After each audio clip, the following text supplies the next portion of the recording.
কারণ ভোটের সময় আসবে, ভোট মিটে গেল আর দেখা দেবো না, ওই রকম ইচ্ছা ছিল। হ্যাঁ, যেভাবে সময় দেওয়া দরকার ছিল সেরকম ভাবে আমি দিতে পারি না, আমি দুঃখিত। কারণ আপনারাই আমাকে যে দায়িত্ব তুলে দিয়েছে, সারা রাজ্যে আমাকে ছুটে যেতে হচ্ছে। শুধু সারা রাজ্য নয়, এখন সুপ্রিম কোর্টও মাঝে মধ্যে ছুটে যেতে হচ্ছে। আপনারা আমাকে সেই দায়িত্বটা এমন দিয়েছে। আপনাদের দুয়ারে এসেছি, আপনাদের এখানে এসেছি আপনাদের সমস্যাগুলো জানার জন্য।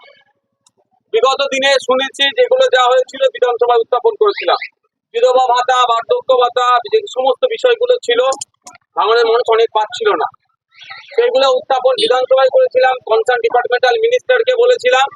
তারপরে অনেক কোটা বেড়েছে, বাংলার অনেক মানুষ সেই ফ্যাসিলিটিস গুলো পাচ্ছে। আজকে আপনাদের কাছ থেকে অনেক কিছু শুনেছি, আবাস যোজনা যারা পাওয়ার যোগ্য তারা পাচ্ছে না, সেগুলো বলেছি। বিডিওকে অ্যাপ্লিকেশন করে জমা দিয়ে রিসিপ্ট কপি নিতে, প্রয়োজনে যে মিনিস্টার আছে এই অ্যাপ্লিকেশন কপির যে রিসিপ্টটা আমি মিনিস্টারের হাতে দেবো, যে প্রকৃত কাদের পাওয়ার দরকার তারা পাচ্ছে কি পাচ্ছে না। আমাদেরকে জানাতে হবে মন্ত্রীকে। আশা করবো মন্ত্রী সঠিক ব্যবস্থা নেবে, না জানালে কি করে জেনেও তখন জানতে পারবে না। কিন্তু আমি অফিসিয়ালি তাকে কাগজ জমা করি তার কাছে, তার একটা এক্সট্রা, তার উপরে চাপ বলতে পারেন, এক্সট্রা দায়িত্ব বলতে পারেন, সেটা হতে পারে। তাই যা সমস্যা আছে আমি চলে যাচ্ছি, মানে এখান থেকে সমস্যা শুনবো এরকম ব্যাপার নয়। আমাদের এখানে যারা আছে তাদের সাথে যোগাযোগ করবেন। আর এটা আমি বলে যাচ্ছি যে আইএসএফ এর বা সংযুক্ত মোর্চার ভাইজান বিধায়ক হয়েছেন, মানে আমি তৃণমূল করি, আমি বিজেপি করি, আমি সিপিএম, আমি অন্য পার্টি করি, আমাদের কথা শুনবে না, এইরকম কেউ ভাববেন না। আমি বিধায়ক হিসাবে আমার কাজ হচ্ছে ভাঙড়ের প্রত্যেকটা মানুষকে পরিষেবা দেওয়া। যে আমার বিরুদ্ধে কথা বলে তাকেও আমার পরিষেবা দিতে হবে। এটাই গণতন্ত্র, এটাই ডেমোক্রেসি। হয়তো মাইকে উঠে আমার বিরুদ্ধে অনেক কথা বলেছে, তার যদি সিগনেচারের দরকার হয় আমাকে দিতেই হবে। না দিলে আমি গণতন্ত্রের বহির্ভূত কাজ করছি, পরিপন্থী কাজ করছি। আমি গণতন্ত্রকে প্রাধান্য দিচ্ছি না, আমি সেটা সংবিধান বিরোধী কাজ করছি। সুতরাং যার যেটা দরকার যোগাযোগ করবেন। এমনও অনেকে যোগাযোগ করেছিল যারা চরম আমার বিরোধী রাজনৈতিক ভাবে, গোপনে তার ছেলের সার্টিফিকেটের দরকারে যোগাযোগ করেছে, গোপনীয়তা বজায় রেখে তার বাড়িতে আমি কাগজ পৌঁছে দিয়েছি। তার সাথে আমার রাজনৈতিক মত পার্থক্য আছে, থাকবে, সেটা নিয়ে ব্যাপার না। তার কাগজ প্রয়োজন হয়েছে বলে তারটা আমি এক্সপোজ করবো, লোককে দেখাবো, এই দেখো অমুক নেতা আমার বিরুদ্ধে এত কথা বলেছিল, তার ছেলের কাগজ দরকার, আমি তাকে দিয়েছি। এটা আমার এই পাবলিসিটিটা আমার নেওয়া অনুচিত বলে মনে করি। আপনাদের এখানে বলে যাচ্ছি, মায়েরা আছেন, যে কোনো সমস্যায় আমাদের সাথে যোগাযোগ করবেন। আমরা আমাদের দিক থেকে যথেষ্ট ভাবে চেষ্টা করব। আর বাচ্চাগুলো না পড়াশোনা নেই না কোনো সমস্যা, এটা মাথায় রাখবেন। পড়াশোনা যেন ঠিকঠাক করে হয়। আজকে ভাঙড়কে নিয়ে অনেকে অনেক রকম ভাবে কথা বলে। কিছু সংখ্যক রাজনৈতিক কারবারিদের জন্য ভাঙড়ের নাম বন্ধ হয়, কিন্তু রেজাল্ট দেখেছে কি? মাধ্যমিক বোর্ডের রেজাল্ট দেখুন না মাদ্রাসা বোর্ডের রেজাল্ট দেখুন, ভাঙড়ের জয় জয়কার। আলিমে মাদ্রাসা বোর্ডের সাতুলিয়া, ওটা হচ্ছে আপনার সোয়ানির ছেলে র্যাঙ্ক করেছে। ফাজিলে কাবিলডাঙ্গার ছেলে র্যাঙ্ক করেছে, ভাঙড়ের ছেলে। দুজনের সাথে আমার কথা হয়েছে, আর বাকি কয়েকজন যে স্কুল বোর্ডে তাদের সাথেও নাম্বার গুলো কালেক্ট করছি, কথা বলবো।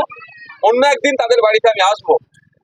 কিন্তু ভাঙড়ের মেধা আছে, ভাঙড়ে এটাকে ভালো করে দেখানো হয় না। ভাঙড়ে কেউ একটা চকলেট বোমা ফাটালে ভাঙড়ে বোম মরেছে বলে বড় বড় পেপারে বড় বড় করে লেখা হয়ে যায়। কিন্তু ভাঙড়ের ছেলে পশ্চিম বাংলায় টপ 10 এর মধ্যে কতজন আসলো, টপ 3 এর মধ্যে কতজন আসলো, এগুলো কিন্তু দেখানো হয় না। আর কে একজন নোটোরিয়াস ক্রিমিনাল কি বাজে কথা বলছে সেটাকে সারাদিন ধরে রাখা, সারাদিন ধরে তো দেখানোর দরকার যে ভাঙড়ের ছেলে গত 3 বছর আগে নিটের এক্সাম দিয়েছিল, তিনি অনলাইনে পড়াশোনা করে 1947 র্যাঙ্ক করেছে এই অঞ্চলের ছেলে, ভাঙড়ের ছেলে। এটা দেখায় না কিছু করে। যে সমাজ বিরোধী কটা বাজে কথা বলেছে সারাদিন ধরে ওটা চালাচ্ছে। আমাদেরকে আমাদের ভাঙড়ের সুনামটা ফিরিয়ে নিয়ে আসতে হবে। কিছু সংখ্যক রাজনৈতিক কারবারিরা চাইছে ভাঙড়ের কপালে কলঙ্কিত করে রাখলে করে কামিয়ে খাওয়ার জায়গা পাবে। কেন করে কামিয়ে খাওয়ার জায়গা? একটা বড় টার্গেট হচ্ছে এদের, আপনাদের এই এলাকার আশপাশে এয়ারপোর্ট করার একটা ইচ্ছা গিয়েছে। এয়ারপোর্ট করবে কেন্দ্র সরকার, কিন্তু জায়গা কে দেবে? রাজ্য সরকারকে তুলে দিতে হবে।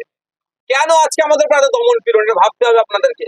আমি থাকতে কি করতে দেব আপনাদের ইচ্ছার বাইরে? না।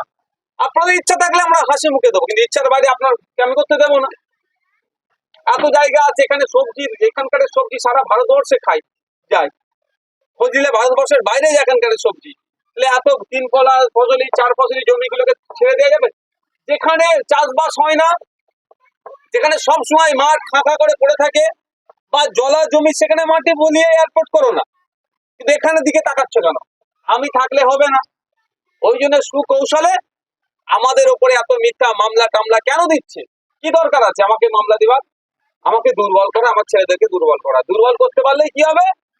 2026-এ ভোটে আসছে, ওদের স্বপ্ন আমাকে হারাবে, হারিয়ে এখানে দখল নেবে, এয়ারপোর্টের জন্য জায়গা দেবে। ভাঙড়ের মানুষ কি করবে আমি ভালো করে জানি, সেই নিয়ে আমি একবারও চিন্তিত নয়। আমাকে অনেকে জিজ্ঞাসা করে বলে যে ভাইজান ভাঙড় ঠিক আছে তো? আমি বলি গতবারে 21-এ জানা ছিল তার থেকে বেশি ঠিক আছে। তখন বলেছিল, তখন ভয় দেখিয়েছিল বিজেপি চলে আসবে বলে আমাদের ভোট একটু কম হয়েছিল। এখন ভাঙড় নাই, সারা রাজ্যের মানুষ বুঝতে পারছে বিজেপির বিরুদ্ধে আসল লড়াইটা নওশাদ সিদ্দিকী বা আইএসএফরা করছে।